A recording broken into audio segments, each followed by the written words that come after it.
masuk golongan pejabat publik. Itu ya. Nah, saya setuju korupsi itu bukan budaya, karena budaya itu syaratnya pasti membangun. Nggak ada budaya yang merusak, itu nggak ada. Ada budaya mencoba ini, tapi membangun infrastruktur, membangun kultur, membangun etika. Jadi saya sama sekali memang tidak setuju kalau korupsi dinyatakan budaya. Nggak ada di dunia itu budaya merusak. Nggak ada. Jadi budaya itu pasti sesuatu untuk membangun. Nah, saya setuju sekali lagi dengan Pak Suroto tadi. Yuk kita gali nilai-nilai yang sangat baik yang sudah tertanam sangat dalam di masyarakat Tulungagung, ya, apakah lewat komunitas, lewat pesantren, lewat candi-candi itu yang baik-baik dimunculkan ke depan menjadi landasan untuk membangun value.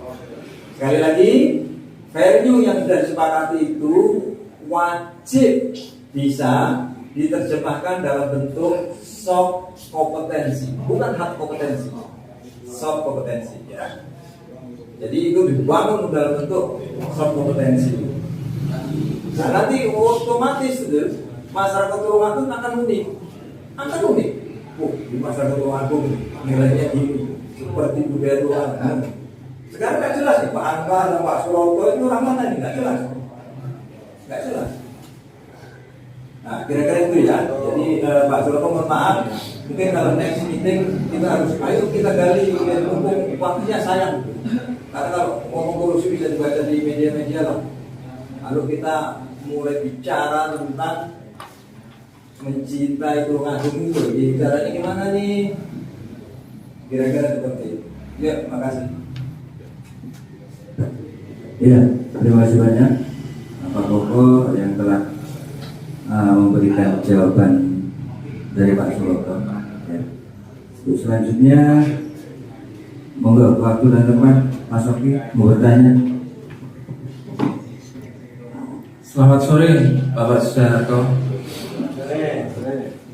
Bapak, saya mau tanya, apa dampak positifnya? Kita kembali ke tadi ya, dampak positif besar apabila OPD melakukan transparansi dan melakukan terkebukaan terkait pameran anggaran. Nah, itu dampak positifnya untuk masyarakat Tulungagung yang terbesar itu di mana? Terus bagaimana misi yang akan dilakukan komunitas ini untuk mendekatkan diri kepada OPD untuk suatu bisa mempertanyakan itu, dan OPD merasa nyaman terkait kita pertanyakan terkait perihal transparansi dan terkait yang akan dilakukan seperti halnya pameran anggaran itu. Yaitu terima kasih Pak Sudarto. Oke, yang pertama mungkin yang pertama gini, risiko apa sih yang dihadapi oleh birokrasi kalau birokrasi itu membakar secara telanjang ya anggarannya? Mungkin perlu lah, nggak ada risikonya, sama sekali nggak ada risiko kalau itu dibuka untuk masyarakat bahkan sampai satuan 3. Bahkan dampak yang paling utama, birokrasi itu kan tools ya. Birokrasi bukan tujuan. Birokrasi itu seperti kendaraan yang ditujukan untuk kesempurnaan pelayanan publik. Jadi kalau anggaran itu dibuka, contohnya nih, anggaran dibuka semua, tidak ada wartawan rese, mohon maaf ya, tidak ada NGO yang ganggu-ganggu, birokrasinya juga jelas apa yang dituju, sehingga impact yang pertama adalah pelayanan terhadap pengguna masyarakat menjadi maksimal. Tapi kira-kira rejim transparansi toh nggak cukup, ya. Rejim transparansi itu plus akuntabilitas, disupport oleh rejim konflik kepentingan benturan kepentingan, dan itu diatur di kode etik. Jadi di Tulungagung harus ada etiknya untuk menghindari apa? Konflik kepentingan. Ditujukan untuk apa? Akuntabilitas dan transparansi. Gunanya untuk apa? Tujuan akhirnya supaya pelayanan publik bisa dilakukan secara sempurna. Jadi nggak ada ruginya. Nah, sekarang saya kan tadi cerita bahwa hampir seluruh birokrasi dari sisi lingkup kerja dan kompetensi memang tidak didesain untuk bisa mengakses dampak dari program. Terlalu jauh.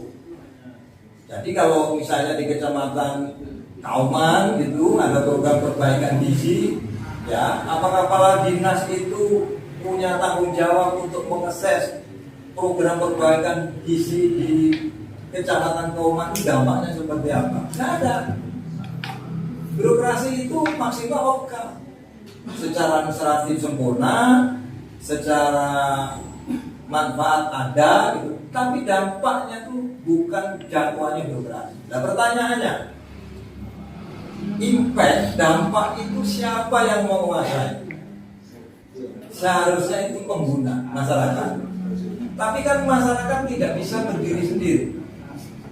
Ya, masyarakat harus berhimpun dalam konteks komunitas, itulah yang memberikan masukan terhadap birokrasi. Jadi ke depan ini kan seperti mohon maaf, antara komunitas dan birokrasi kan di Tulungagung masih Tom and Jerry, tidak berkomunikasi, apalagi berkolaborasi. Ke depan gitu, harapan kita antara birokrasi dan komunitas itu saling mengisi, saling berkolaborasi. Mulai kapan? Mulai proses perencanaan, bahkan musrembang des itu mulai melibatkan komunitas. Musrembang cap melibatkan komunitas, musrembang da melibatkan komunitas. Jangan dicurigai. Yang komunitas juga jangan selalu setiap birokrasi itu pasti menerima suap. Tidak bisa seperti itu. Caranya apa? Transparansi tadi. Dan saya setuju dengan statement Mbak Kopi tadi. Salah satu yang paling efektif untuk hilangin itu adalah pemetaan anggaran.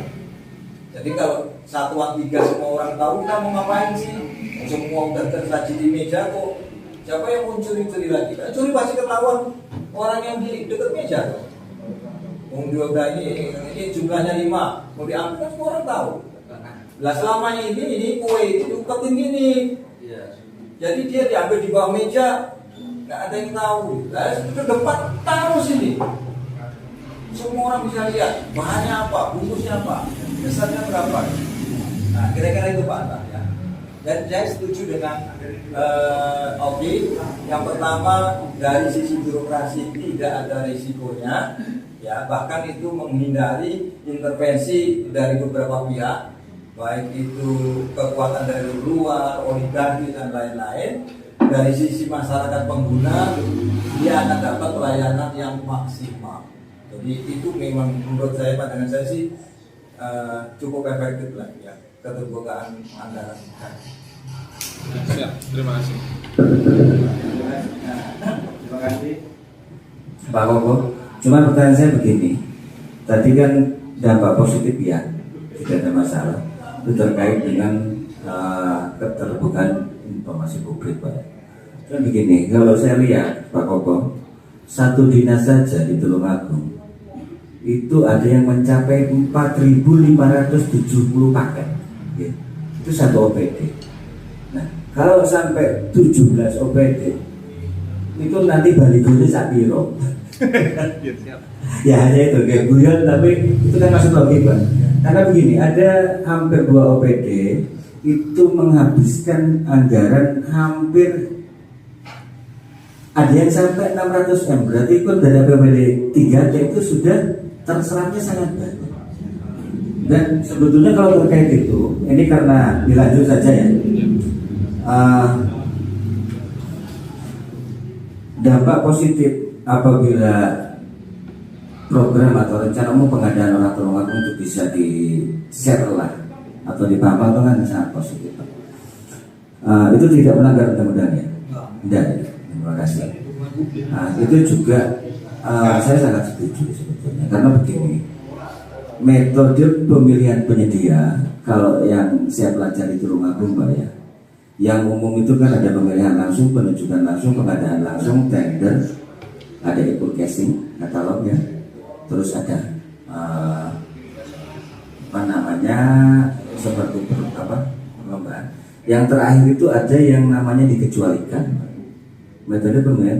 Kalau tidak salah itu peraturan kementeriannya baru tahun 2021. Itu untuk dana yang bersifat blur. Dan sampai saat ini kita sangat kesulitan mengakses apakah paket tersebut bisa dikerjakan dengan baik atau tidak. Dan nilainya sangat besar.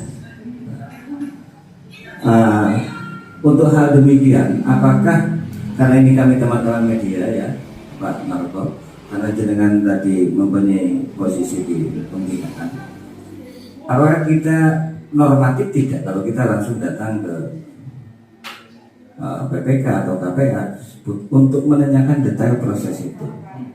Karena begini, Tulung Agung itu masih ada asumsi gini Pak, kamu kok tekon-tekon Mbak penyidik ya? Gimana saya boleh? Ya. Kamu kan wartawan, yuk dijawab enggak? Nah maksud saya itu wartawan punya kapasitas tidak sampai ke arah tersebut Pak, menanyakan sampai ke arah. Mungkin itu yang bisa saya tanyakan. Terima kasih. Oke, tak jawab yang terakhir dulu ya, sebelum tadi bicara tentang yang berlebar-lebar. Maksud saya teman-teman Agung harus ada tim kajian, terutama yang tadi, yang informasi yang dikecualikan tadi. Ya, kalau itu menurut teman-teman jenis informasi itu adalah informasi publik, tapi oleh birokrasi dimasukkan informasi yang dikecualikan, kenapa nggak dimasukkan sengketa informasi? Sehingga kita tahu disidangkan di KIP, disidangkan di sengketa informasi, sehingga jelas, benar nggak berdasarkan itu ini adalah yang disembunyikan. Jangan-jangan itu modus saja. Nah teman-teman pelajari. Saya sendiri kan juga sedang di sengketa informasi terkait TWK, karena ada SK-nya Panglima TNI. Kita sengketakan, nggak masalah. Nah di sanalah kita adu argumentasi ya terkait dengan bank ini sebetulnya informasi terbuka atau tertutup. Nah itu menurut saya coba aja satu disengketakan. Semua itu kan ada ya sidang sengketa informasi. Nah yang kedua gini, yang disebut dengan transparansi di sistem tata kelola itu sekarang ada ukurannya adalah gini Pak. Yang disebut dengan keterbukaan publik ukurannya adalah informasi IT. Ya, jadi kira-kira ini dalam konteks rejim Open Government Initiative, ya ada OGI namanya Open Government Initiative, yang disebut dengan transparansi dan akuntabilitas, khususnya transparansi itu yang diukur adalah inovasi IT-nya.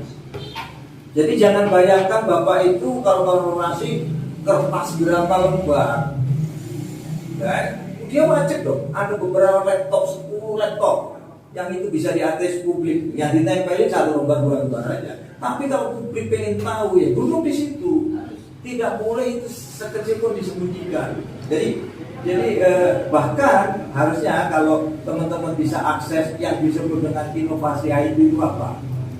Elemennya apa? Kritisi. Itu ada, nanti ada yang namanya rejim Open Government Initiative OGI, ya, Inisiatif OGI. Nah, itu transparansi itu, jadi yang dicek, wah ternyata transparan hanya ditempel di kantor, nggak masuk kriteria.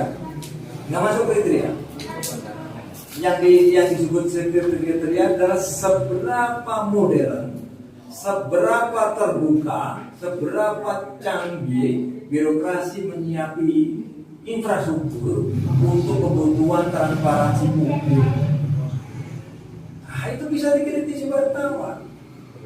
Masih jadul ini kabupaten